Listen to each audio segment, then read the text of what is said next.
So it's been quite a project. It certainly exceeded my expectations in many ways. It's taken longer, probably gone over budget. I haven't crunched the numbers yet. But I have learned a lot of new skills. I've brushed up on a lot of old skills, and I found a way to do it even with the challenges that I was faced with. No major restoration project is ever finished. There's always maintenance to do, things that need adjusted, repaired, fixed, touched up. But for all intents and purposes, I've completed the major works on this car. The next thing I need to do is get it registered and put it on the street.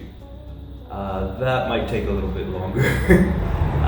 It's almost Christmas, so I'm going to say now that the car is complete, at least with the major works. If I do anything I think interesting, I'll go ahead and add it to the playlist. But I think it's time to move away from it and work on some other projects, like this little green one. I certainly couldn't have done this entirely by myself. I've had a lot of support from my family, from my friends, and from the YouTube community. I've gotten a lot of good tips and tricks and questions, and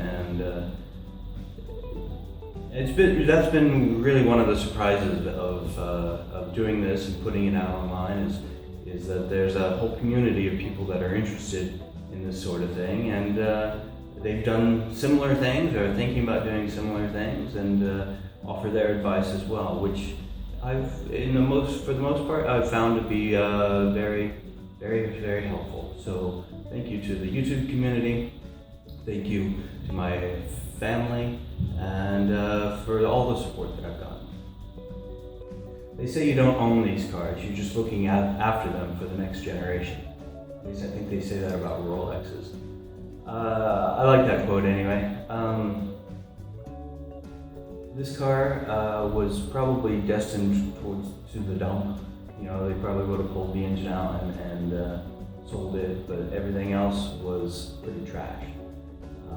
Looking back at some of the early videos, I was very optimistic, maybe overly so about the condition of the car.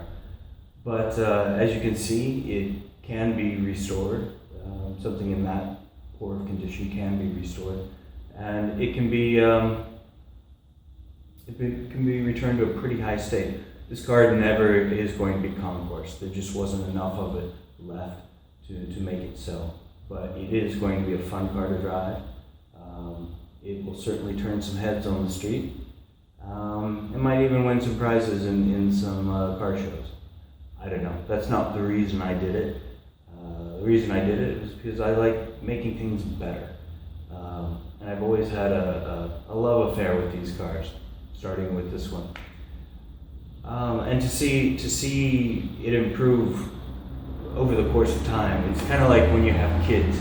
If you're home alone with them every day, you don't see them grow, but then you open up a picture book and you see, oh wow, they've grown a lot, they've changed a lot, they're improving, they're getting better. It's been a lot like this with the car. Every day I get in and work on it and don't always see the progress. And then eventually, looking back, I go, yeah, it used to be really bad, and now it's better. So I'm very happy with the state it's in. I know there's things I can do better though. My next car I work on, my next project, I'm sure that the skills I've learned and improved on with this one will help me to make the next one even better. I've really enjoyed doing this kind of work. I really enjoy working with physical things, physical objects, and making them better. So I hope this car now will be a good state to go forward another 56 years or whatever. I hope it's taken care of more than it was previously. But I think this car has definitely been rescued from the grave, and it still has its character and its soul intact. And I look forward to driving it very much. If you liked this video, click the like button below. If If you want to come along on the ride as we complete this project, click the subscribe button. If you want to make sure Google reminds you every time there's a new video, click the alarm bell. Your support is very much appreciated.